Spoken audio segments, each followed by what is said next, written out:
오늘 아침 함께 나눌 하나님 말씀은 레위기 7장 15절에서 18절 말씀입니다. 제가 말씀을 읽겠습니다. 감사하려고 드리는 그의 화평 헌물의 희생물의 고기는 그것을 드리는 바로 그날에 먹을 것이요 그것에서 조금이라도 아침까지 남겨두지 말지니라. 그러나 그의 헌물의 희생물이 서원하는 것이나 자원하는 헌물이면 그가 자기 희생물을 드리는 바로 그날에 그것을 먹을 것이요 그것에 남은 것은 다음 날에도 먹되 그 희생물의 고기에 나머지는 셋째 날에 불로 태울지니 만일 셋째 날에 그의 화평 헌물의 희생물의 고기를 조금이라도 먹으면 그것은 내가 받지 아니할 것이요 또한 그것을 드리는 자에게도 그것이 드린 것으로 간주되지 아니하고 도리어 가증한 것이 될 것이며 그것을 먹는 호는 자기 불법을 담당하리라. 아멘. 오늘도 지난주에 이어 화평 헌물에 대한 말씀을 나누겠습니다. 화평 헌물에 대한 규례 가운데에는 굉장히 독특한 것이 하나 있습니다. 그것은 바로 화평 헌물로 드린 그 짐승, 그 고기를 그날 해가 지기 전까지 모두 먹어야 한다는 것입니다. 서원의 의미로 드린 화평 헌물은 다음날 해가 지기 전까지 먹어야 하고 그렇지 못하면 셋째 날에는 불살라야 합니다. 만약 이 시한을 어기게 되면 그 헌물과 예배는 무효가 되고 이를 어긴 예배자는 하나님의 저주까지 받게 됩니다. 하나님께서는 예배자로 하여금 화평 헌물로 드려진 그 고기를 먹으라고 허락하셨지만 그렇게 허락하셨으면서도 왜 그 먹는 시한을 못 박아 두셨을까요? 그것은 바로 나의 것을 다른 사람들과 나누는 그 삶이 하나님이 원하시는 화평과 깊은 관계가 있기 때문입니다. 일반적으로 소 한 마리의 무게는 700에서 800kg 정도 나간다고 합니다. 뼈와 내장을 제외하면 약 400kg 정도의 고기가 나온다고 하죠. 그런데 화평 헌물을 드린 사람이 만약 소로 화평 헌물을 드렸을 때는 그 남은 고기들을 모두 다 그날 먹어야 합니다. 가능하면 빨리 먹어 치워야 합니다. 이렇게 하려면 어떻게 해야겠습니까? 혼자서는 절대로 먹을 수 없습니다. 자기 가족끼리도 절대 그 고기들을 다 먹을 수 없습니다. 몇몇 알고 지내는 친한 지인들과 이웃을 다 부른다 해도 그 고기를 다 먹을 수 없습니다. 이때야말로 평소에 관심을 주지 못했던 이웃들, 같이 있기를 꺼려하던 모든 사람들을 불러야 할 때입니다. 불러서 함께 잔치를 해야 할 때인 것입니다. 여기서 우리는 하나님의 의도를 발견합니다. 화평 헌물은 하나님께 감사를 표현하는 제사인데 그 감사가 바로 이웃에게로 향하고 있습니다. 이런 화평 헌물의 원리들을 통해서 우리는 하나님께 감사드릴 일이 있을 때 이것을 이웃과 지체들에 대한 나눔으로 나타나야 한다는 것을, 그리고 그것을 하나님께서 기뻐하신다는 사실을 알 수 있습니다. 이처럼 화평 헌물은 하나님을 향한 감사가 이웃과의 화평으로 이어지는 제사였습니다. 하나님께서 화평 헌물에 대해서 이렇게 명령하신 이유가 무엇이겠습니까? 진짜 참 화평은 하나님과의 관계를 통해서만 이루어지는 것이 아니라 바른 이웃들과의 관계를 통해서 함께 이루어지기 때문입니다.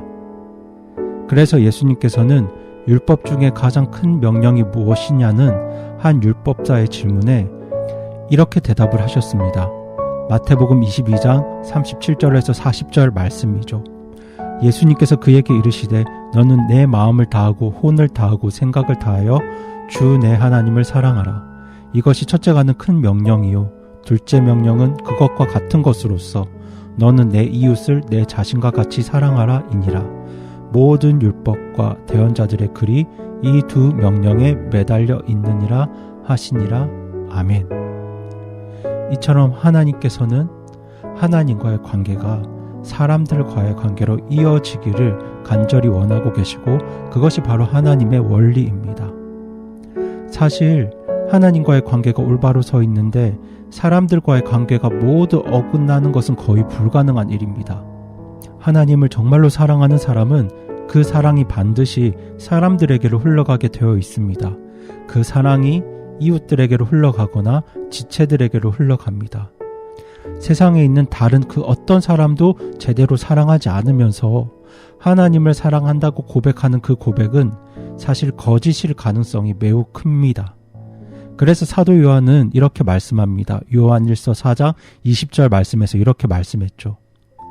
어떤 사람이 나는 하나님을 사랑하노라 하고 자기 형제를 미워하면 그는 거짓말하는 자니 자기가 본 자기 형제를 사랑하지 아니하는 자가 어찌 자기가 보지 못한 하나님을 사랑할 수 있으리요? 아멘. 이 말씀이 진리입니다. 하나님은 사람을 창조하실 때 그 사람이 하나님을 사랑하고 이웃을 사랑하면 참 화평과 행복을 누릴 수 있도록 그렇게 사람을 만드셨습니다. 이것이 모든 사람을 향한 하나님의 인생 행복 설계도이고 디자인입니다. 사실 어떤 사람도 이 하나님의 설계도에서 예외일 수는 없습니다. 하지만 많은 사람들은 이러한 하나님의 행복 설계도를 버리고 자기 나름대로 행복 설계도를 디자인해서 열심히 살아갑니다. 더 많은 것을 가지고 더 많은 것을 누리고 사람들로부터 더 많은 인정을 받으면 행복할 것이라고 착각하면서 자기의 설계도를 가지고 열심히 자기의 집을 짓습니다. 하지만 그것은 하나님의 설계도와는 거리가 멉니다. 그런데 여러분, 여기서 짚고 넘어갈 것이 있습니다.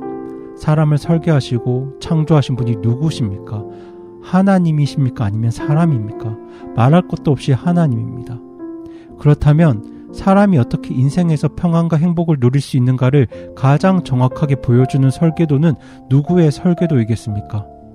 바로 하나님의 설계도입니다. 그런데 많은 사람들이 그 하나님의 진짜 설계도를 무시하고 자기가 만든 얄팍하고 조잡한 설계도를 가지고 인생을 세워갑니다. 그렇게 허접한 설계도를 가지고 아무리 노력하고 열심히 살아봐야 그 끝에는 전도서의 고백밖에 나오진 않습니다. 전도서 12장 8절이 뭐라고 말씀합니까? 선포자가 말하노니 헛되고 헛되며 모든 것이 헛되도다. 그렇게 자기 설계도를 가지고 노력하는 그 끝에는 모든 것이 헛되다는 고백밖에 남지 않습니다. 하지만 하나님께서는 구원받은 우리들에게 인생에서 가장 정확한 설계도, 그런 삶의 원리를 말씀해 주셨습니다. 그것은 바로 하나님을 사랑하고 그 사랑이 내 옆에 있는 가족, 친구, 이웃, 지체, 교회로 흘러가는 것입니다. 그것이 사람의 인생에 있어서 가장 중요하고 정확한 삶의 원리입니다. 그래서 가나안 성도는 절대로 성경적이지 않습니다. 성도 여러분, 가나안 성도를 잘 알고 계시죠? 교회에 상처받고 교회에 실망해서 교회는 안 나가는 성도들을 말합니다. 교회는 안 나가면서 신앙생활 하겠다는 성도들을 말하죠. 그런 가나안 성도는 주님이 주시는 진짜 평안과 행복을 절대로 누릴 수 없습니다. 하나님을 향한 사랑을 고백할지는 모르겠지만 그 사랑과 감사가 이웃에게로, 지체들에게로, 교회로 흘러가지 않기 때문입니다. 그들은 문제 많은 교회 사람들과 부딪히지 않으니까 더 편하다고 말할지 모르겠습니다. 잠시 문제가 없으니까, 어떤 다툼이 없으니까 편할지는 모르겠습니다. 하지만 시간이 조금만 지나면 그것이 진짜 평안이 아니라는 것을, 주님께서 주시는 정말 행복이 아니라는 걸 자기 삶으로 확인하게 될 것입니다. 정말 하나님을 향한 사랑이 있는 성도는 잠시 가나안 성도였을지라도 결국 다시 교회를 찾아가게 됩니다. 왜냐하면 하나님께서 사람을, 그리고 구원받은 성도를 그렇게 만드셨기 때문입니다. 사람은 하나님을 사랑하고 그 사랑이 이웃에게로, 가족에게로, 친구에게로, 지체에게로, 교회에게로 흘러갈 때 인생에서 참 평안과 행복을 누릴 수 있도록 그렇게 사람을 창조하셨습니다. 그것이 바로 창세기 1장에서 말씀하는 하나님의 형상입니다. 동물은 하나님의 형상으로 만들어지지 않았기 때문에 먹고 싶을 때 먹고, 자고 싶을 때 자고, 하고 싶으면 하고, 하기 싫으면 하지 않고 살아도 행복할 수 있습니다.